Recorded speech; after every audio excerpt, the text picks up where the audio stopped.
đang đến với bản tin quốc tế sáng trên kênh FPNC với những tin tức nổi bật sau đây. Đài Loan tiếp tục là một trong những tâm điểm khiến mối bất hòa Mỹ-Trung thêm gay gắt. Theo ấn phẩm Hoàn Cầu Thời báo, Trung Quốc chờ đợi gì để tấn công sáp nhập Đài Loan? Thực hư tin đồn Nicaragua vay Đài Loan 100 triệu đô la Mỹ trước khi đoạn tuyệt quan hệ. Đáng chú ý vì sao chuyên gia nói Trung Quốc là kẻ thù truyền kiếp ngàn năm của Triều Tiên. Trước một Trung Quốc ngày càng quyết đoán, Nhật Bản nói riêng và Bộ Tướng Kim Cương nói chung có động thái gì? Ở một diễn biến khác, trinh sát cơ khổng lồ của Mỹ bất ngờ do thám khu vực Donbass, Ukraine. Mỹ sẽ điều quân đến những nước nào nếu Nga tấn công Ukraine? Một số tin tức đáng quan tâm. Hội nghị đầu tiên G7 ASEAN diễn ra trước thềm chuyến công du Đông Nam Á của ông Blinken. Taliban âm thầm thành lập quân đội chính quy Afghanistan mới. Tất cả sẽ được gửi đến quý vị ngay sau đây. Mặc dù tình hình xuyên eo biển Đài Loan trở nên ngày càng căng thẳng, nhưng Mỹ và Đài Loan khó có khả năng thách thức Trung Quốc và gây nguy hiểm. Theo các chuyên gia nhận định, tại diễn đàn do Thời báo Hoàn Cầu tổ chức hôm 11 tháng 12, một số còn cho rằng Bắc Kinh sẽ có cơ hội tốt để giải quyết vấn đề Đài Loan trong vòng 3 đến 5 năm tới, khi Trung Quốc đạt những lợi thế vượt trội so với Mỹ. Zhao Zhihua, chuyên gia về Đài Loan và Đông Á nhận định, chính quyền Đài Bắc sẽ không dám vượt qua 5 lần ranh có thể gây nguy hiểm cao độ tại khu vực, trong đó có gia nhập Liên Hiệp Quốc, thiết lập quan hệ chính thức với Mỹ, Nhật và phát triển vũ khí hạt nhân. Cũng có mặt tại sự kiện, Sang Zhangli, giáo sư từ Viện Nghiên cứu Quốc tế của Đại học Phúc Đáng cho biết, nếu cán cân quyền lực nghiêng về phía Trung Quốc, trong vòng 3 đến 5 năm tới, Mỹ có thể kiềm chế hơn, khiến việc giải quyết vấn đề Đài Loan trở nên đơn giản hơn. Mới đây, Hoàn Cầu Thời báo đã cảnh báo rằng quân đội Trung Quốc sẽ tấn công mạnh mẽ lính Mỹ nếu lực lượng này ứng cứu Đài Loan khi xung đột nổ ra. Cụ thể, trong bài xã luận đăng hôm 9 tháng 12, ấn phẩm chỉ trích Cố vấn An ninh Quốc gia Mỹ Jake Sullivan sau khi ông này 2 ngày trước đó tuyên bố Mỹ sẽ tiến hành mọi hành động để ngăn Trung Quốc thống nhất Đài Loan bằng vũ lực. Tờ báo cho rằng phát biểu của Cố vấn Sullivan là tuyên bố mạnh miệng nhất mà một quan chức cấp cao Mỹ đưa ra. Trung Quốc luôn coi Đài Loan là tỉnh chờ thống nhất và tuyên bố sẽ dùng vũ lực nếu cần. Quân đội Trung Quốc gần đây liên tục gia tăng sức ép bằng các chuyến bay áp sát hòn đảo với số lượng phi cơ cao kỷ lục và nhiều cuộc diễn tập đổ bộ, khiến Mỹ và đồng minh lo ngại nguy cơ POA dùng vũ lực thống nhất Đài Loan. Cơ quan Ngoại giao Đài Loan hôm 11 tháng 12 bác bỏ tin đồn rằng nhà lãnh đạo Thái Anh Văn đã đồng ý khoản vay mới trị giá 100 triệu đô la cho Nicaragua, khoảng một tháng trước khi nước này chuyển sang không nhận ngoại giao với Trung Quốc. Trước đó, hôm 9 tháng 12, quốc gia Trung Mỹ đã tuyên bố chấm dứt quan hệ chính thức với Đài Loan. Thông tin về khoản vay trên xuất hiện trên tờ Financial Times hôm 10 tháng 12, cho rằng bà Thái đã hứa cung cấp đồng minh khoản vay 100 triệu đô la trước cuộc bầu cử Nicaragua vào ngày 7 tháng 11. Bài báo còn chỉ ra, Ngân hàng Đài Loan đã từ chối yêu cầu giao dịch này vì vi phạm lệnh trừng phạt mà Mỹ đã áp đặt với Nicaragua. Theo cơ quan ngoại giao Đài Loan, chính phủ Nicaragua đã yêu cầu hỗ trợ từ Đài Loan dựa trên vấn đề nhân đạo. Trong bối cảnh bất ổn năm 2018 gây thiệt hại nghiêm trọng cho nền kinh tế và cơ sở hạ tầng, Đài Loan đã đồng ý về khoản vay. Tuy nhiên, do các trở ngại thủ tục pháp lý, ngân hàng chưa giải ngân khoản tiền này cho Nicaragua. Đài Bắc nhấn mạnh khoản vay năm 2019 nhằm giúp tái thiết quốc gia Trung Mỹ, không liên quan đến cuộc bầu cử năm 2021. Theo đó, chính quyền Nicaragua đã cam kết sử dụng khoản vay cho mục đích tái thiết, giúp người dân trở lại cuộc sống bình thường. Từ lâu vẫn có nhiều ý kiến rằng Triều Tiên và Trung Quốc luôn duy trì mối quan hệ nồng ấm với đối thủ chung là Washington. Thế nhưng, một số nhà phân tích mới đây nhận định giới chức ở Bình Nhưỡng coi Trung Quốc chứ không phải Mỹ là mối đe dọa hàng đầu cho sự tồn vong của chế độ nhà lãnh đạo Kim Jong-un. Theo Financial Times, các quan chức ở Bình Nhưỡng cảm thấy khó chịu trước sự phụ thuộc của Triều Tiên vào Trung Quốc. Andrei Lankov, chuyên gia về Triều Tiên tại Đại học Komin, Hàn Quốc, cho biết niềm tin về sự liên kết ý thức hệ giữa Triều Tiên và Trung Quốc là hoàn toàn vô căn cứ.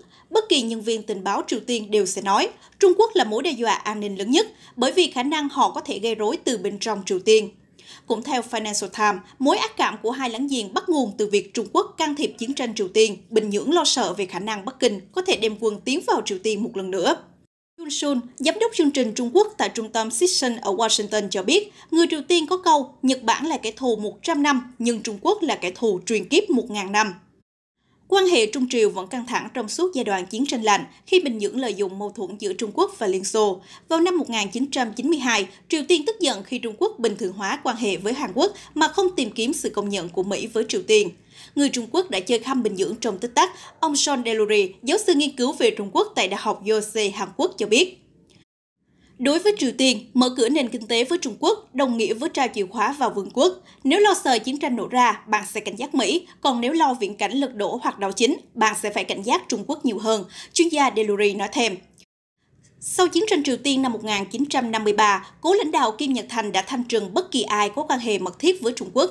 Năm 2013, ông Kim Jong-un đã xử tử chú mình là Yeo Song-thae, một quan chức hàng đầu được cho là có quan hệ mật thiết với Trung Quốc.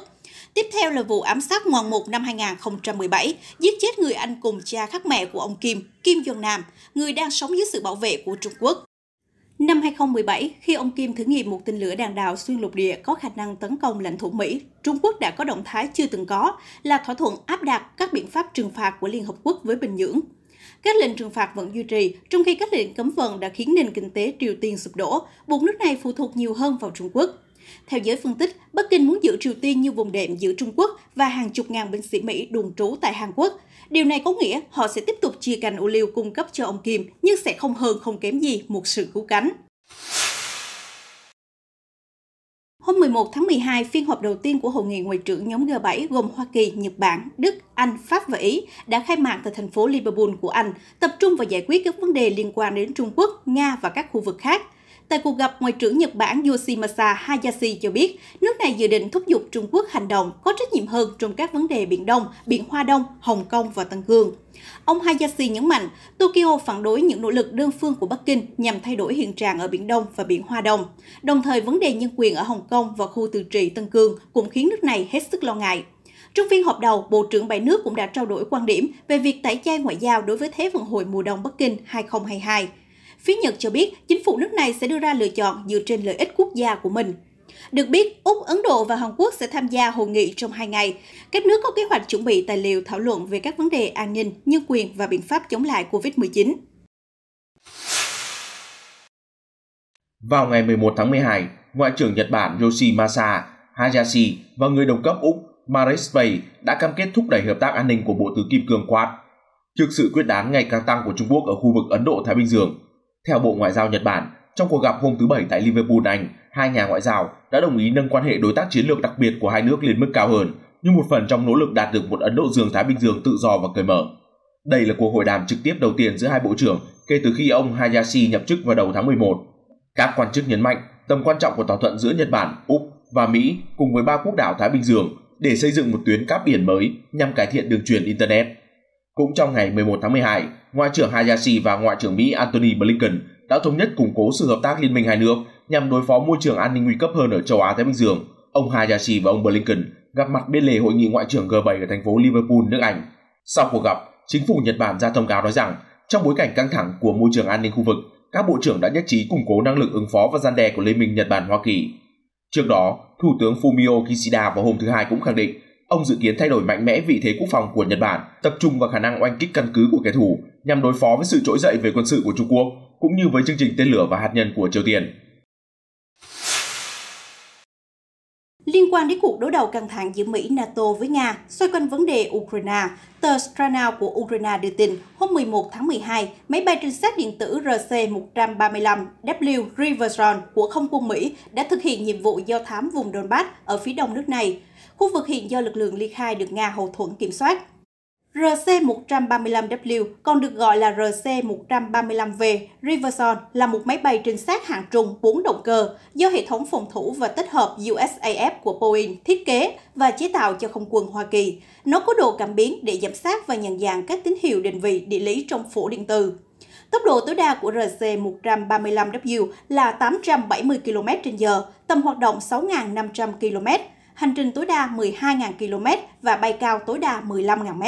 Thời gian bay liên tục có thể trên 12 giờ. Được biết, chiếc máy bay này có thể bao quát mọi phương tiện phòng không của đối phương như tiêm kích đánh chặn, tổ hợp tên lửa phòng không. Năng lực đáng gờm của RC-135W khiến giới quan sát đoán già đoán non về ý đồ của Mỹ đằng sau việc triển khai trinh sát cơ này đến khu vực vô cùng nhạy cảm, thổi bùng căng thẳng giữa Nga và Ukraine. Theo Playradar 24, chiếc trinh sát cơ đã thực hiện nhiệm vụ do thám một cách thận trọng để tránh bứt dây động rừng, chọc giận phía Nga. Tuy nhiên, thông tin này vẫn chưa được các bên lên tiếng xác thực. Được biết, động thái này diễn ra một ngày sau khi máy bay chiến đấu Su-27 của Nga xuất kích hộ tống một nhóm máy bay do thám của Pháp và Mỹ, bao gồm máy bay chiến đấu Mirage 2000, chiến đấu cơ Rafale cũng như máy bay do thám CL-600, Artemis và trinh sát cơ RC-135 trên Biển Đen. Kể từ khi căng thẳng bùng phát giữa Ukraine và Nga, NATO đã liên tục điều động máy bay thực hiện nhiệm vụ do thám trong khu vực. Moscow cho rằng đây là hành động khiêu khích trắng trợn. Tuần trước, hai vị nguyên thủ Nga-Mỹ đã hội đàm trực tuyến về vấn đề Ukraine, nhưng dường như cuộc gặp không đạt được nhiều tiến triển và kết thúc bằng việc đôi bên răn đe lẫn nhau. Tổng thống Nga Vladimir Putin bác bỏ cáo buộc lên kế hoạch xâm lược Ukraine và chỉ trích NATO cố tình phớt lờ lằn ranh đỏ của Moscow khi đại quân và khí tài tiến về phía đông, sát sườn biên giới nước này. Tổng thống Biden tuyên bố sẽ không gửi quân đến Ukraine dù căng thẳng leo thang. Tuy nhiên, nếu Moscow xâm lược Kiev, Washington sẽ mạnh tay áp đặt các biện pháp trừng phạt mới. Được biết, mối quan hệ căng như dây đàn của Nga và phương Tây là hệ quả của việc Ukraine tuyên bố nỗ lực gia nhập NATO. Moscow xem đây là trái bom nổ chậm, nguy hại an ninh nước này. Trước đó, việc Nga sáp nhập Crimea từ Ukraine vào năm 2014 cũng đã khiến phương Tây nổi giận và áp đặt một số lệnh trừng phạt khắc nghiệt. Đến thời điểm hiện tại, Ukraine vẫn là rào cản chiến lược giữa Mỹ-Nga. Tổng thống Joe Biden ngày 11 tháng 12 cho biết, trong trường hợp Nga tấn công Ukraine, Mỹ sẽ gửi quân đến các quốc gia thuộc khối Hiệp ước Bắc Đại Tây Dương NATO tại châu Âu, chứ không phải đến Ukraine. Trước câu hỏi vì sao không triển khai trực tiếp lực lượng sang Ukraine, chủ nhân Nhà Trắng đáp rằng phương án này chưa từng được xem xét đến. Tổng thống Biden tiết lộ lúc hội đàm trực tuyến với người đồng cấp Nga Vladimir Putin mới đây, ông nói rõ nếu một cuộc xâm lược xảy ra, quân Mỹ sẽ có mặt ở Bulgaria, Hungary, Latvia, Litva, Ba Lan, Romania, Slovakia, Cộng hòa Séc và Estonia. Chúng tôi nhận thấy cần gửi thêm lực lượng Mỹ và NATO đến sườn phía đông của nhóm các nước trên. Đây là các quốc gia NATO mà chúng tôi có nghĩa vụ bảo vệ trước bất cứ cuộc tấn công từ Nga nào, Tổng thống Biden phát biểu trước báo giới.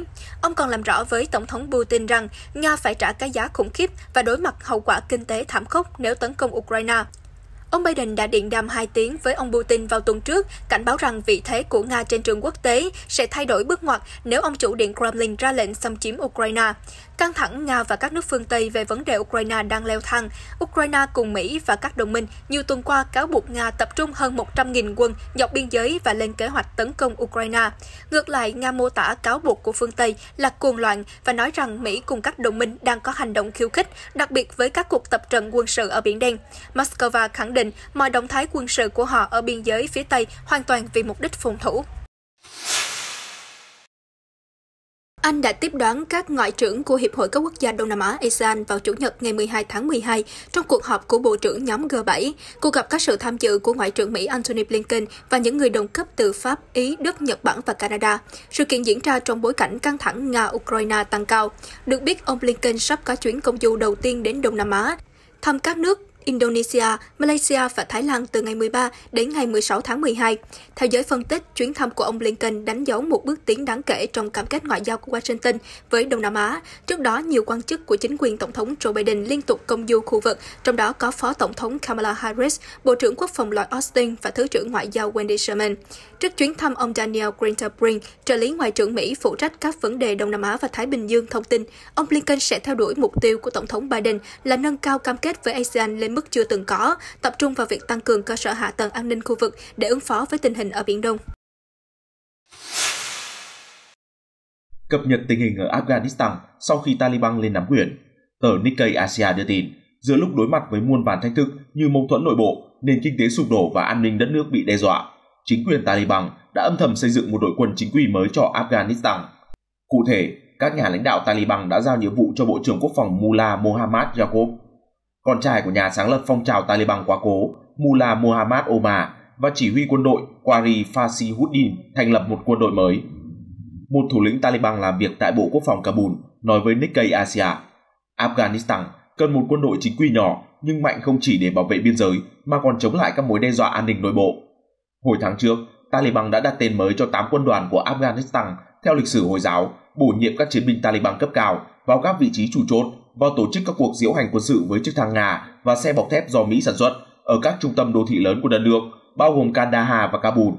Các chiến binh Taliban cũng bắt đầu mặc quân phục thay vì trang phục truyền thống của Afghanistan.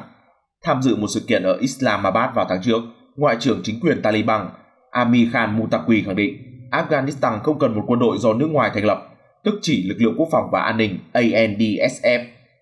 Ông khẳng định Kabul chỉ cần một quân đội nhỏ bao gồm những người trung thành và yêu nước. Do đó, tất cả thành viên của ANDSF đều không được giữ lại trong quân đội mới. Các nhà phân tích cho rằng, động thái này cho thấy Taliban đang muốn xây dựng một nhà nước đúng nghĩa bằng cách chuyển từ lực lượng nổi dậy sang đội quân thường trực chính quy. Chuyên gia người Pháp Bashir Ahmed Hotak bình luận, quyết định thành lập quân đội có thể là một bước đi để chính quyền Taliban đạt được sự công nhận của quốc tế. Họ muốn cho thế giới thấy Taliban không còn là một lực lượng dân quân vũ trang nữa. Các nhà phân tích cũng tin rằng một đội quân chính quy sẽ giúp Taliban duy trì lực lượng biên giới và chống lại cuộc nổi dậy ngày càng tăng của ISK. Theo dữ liệu tổng hợp thông qua An-Naba, tờ tuần báo của nhóm, ISK đã thực hiện hơn 100 cuộc tấn công kể từ giữa tháng 8, chủ yếu nhắm vào các thủ lĩnh Taliban. Một nguồn tin trong chính quyền Taliban tiết lộ, để thành lập quân đội, Taliban cần quốc tế hỗ trợ kỹ thuật và trang thiết bị. Do đó, giới chức đang liên hệ kêu gọi Pakistan và Trung Quốc giúp đỡ. Tuy nhiên, ở thời điểm hiện tại, Taliban chưa công khai việc thành lập quân đội do chịu áp lực phải ưu tiên cung cấp thức ăn cho người dân và cứu nền kinh tế đang trên bờ vực sụp đổ. Chuyển sang một số tin tức đáng chú ý khác, hôm 11 tháng 12, tên lửa New Shepard thuộc công ty Blue Origin của tỷ phú Jeff Bezos đã đưa bà Laura Shepard, Shirley, 74 tuổi, con gái lớn của phi hành gia tiên phong người Mỹ, Alan Shepard bay vào không gian. 60 năm trước, khi bà Laura còn là nữ sinh, người cha quá cố của bà đã ghi danh vào lịch sử là người Mỹ đầu tiên du hành vào vũ trụ trên chuyến bay của NASA. Được biết, tên lửa New Shepard được đặt theo tên của phi hành gia nổi tiếng này. Theo Reuters, chuyến bay hôm 11 tháng 12 là chuyến bay tư nhân thứ 3 của Blue Origin, khởi hành từ bãi phóng của công ty bên ngoài thị trấn Van ở phía tây Texas. Toàn bộ chuyến bay kéo dài hơn 10 phút, khoang của phi hành đoàn tách khỏi đỉnh của tên lửa khi lên đến độ cao 100 km. Họ trải qua vài phút trong tình trạng không trọng lực trước khi bung dù đáp xuống sa mạc an toàn. Tỷ phú Bezos cùng đội phục hồi của Blue Origin đã chào đón nồng nhiệt các phi hành gia. Chia sẻ với ông Bezos, bà Shirley tỏ ra vui sướng khi nhìn thấy khoảng không đen kịt từ bên trong viên nang. Tôi cảm thấy như đang theo bước chân của cha tôi cảm thấy như ông ấy ở ngay đây với tôi, bà chia sẻ trong đoạn ghi âm trước chuyến bay. Được biết, bà Shirley là một trong 2 hành khách danh dự, người còn lại là Michael Strahan, 50 tuổi, một cựu ngôi sao của Liên đoàn bóng bầu dục Mỹ. Đồng hành cùng họ là 4 hành khách trả tiền để trải nghiệm cảm giác bay vào không gian, hiện chi phí chưa được tiết lộ. Trong khi vui mừng vì chuyến bay thương mại thứ 3 thành công mỹ mãn, tỷ phú Jeff Bezos vấp phải làn sóng chỉ trích dữ dội do đăng ảnh tươi cười với phi hành đoàn mà không đề cập gì đến vụ lốc xoáy giật sập nhà kho Amazon khiến 6 công nhân thiệt mạng. Trước đó, vào đêm ngày 10 tháng 12, 30 cơn lốc xoáy đã càn quét miền trung nước Mỹ, đánh sập một phần mái nhà kho của Amazon.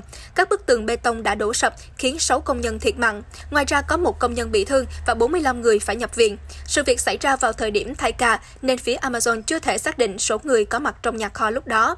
Hiện công tác tìm kiếm vẫn đang tiếp tục, nhưng giới chức cho rằng không còn hy vọng có người sống sót. Trước vụ việc đau lòng trên, thay vì đăng dòng trạng thái thương tiếc, trang Instagram của nhà sáng lập Amazon, Jeff Bezos, lại cập nhật tấm ảnh vui vẻ với nội dung phi hành đoàn hứng khởi tại trung tâm đào tạo sáng nay. Điều này khiến cư dân mạng phẫn nộ, có người bình luận rằng thật lòng mà nói, thật đáng ghê tởm. Một người khác cũng tỏ thái độ bức xúc. Ông Jeff Bezos không nhắc gì đến những người đã ra đi ở Illinois sau trận lốc xoáy và cả những người vẫn còn đang mắc kẹt.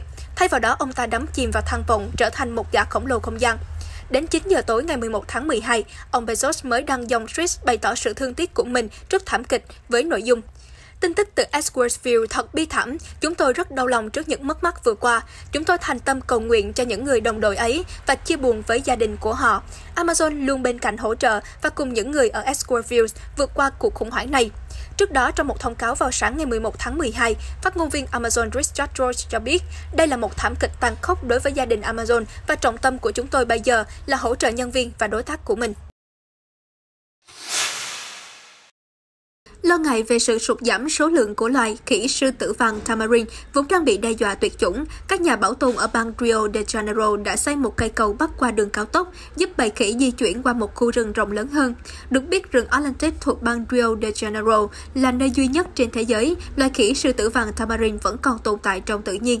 Trong vài thập kỷ qua, các nỗ lực bảo tồn của Brazil đã tìm cách tăng số lượng của khỉ sư tử vàng, đưa loài này thoát khỏi bờ vực tuyệt chủng. Nhưng bệnh sốt vàng da bùng phát vào năm 2018 2018 đã xóa sổ 32% số lượng khỉ sư tử vàng. Ngày nay ước tính còn khoảng 2.500 con sư tử vàng trong tự nhiên.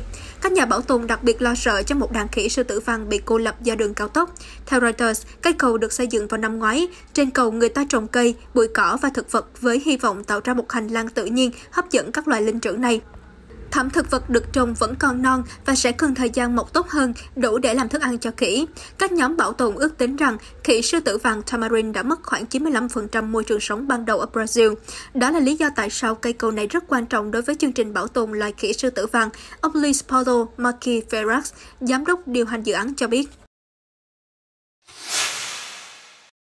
Dù dịch Covid-19 đang quay trở lại, diễn biến phức tạp ở nhiều quốc gia, thế nhưng với tỷ lệ tiêm chủng rất cao, người dân ở Pháp vẫn được đón mùa Noel trọn vẹn. Thành phố ánh sáng Paris, Pháp được trang hoàng lộng lẫy, ấn tượng để đón một mùa Giáng sinh an lành. Không chỉ với người dân châu Âu, mà còn nhiều quốc gia trên thế giới, Giáng sinh là ngày lễ lớn quan trọng, là dịp các gia đình tụ họp, sum vầy, nên không khí rất trang trọng mà ấm cúng.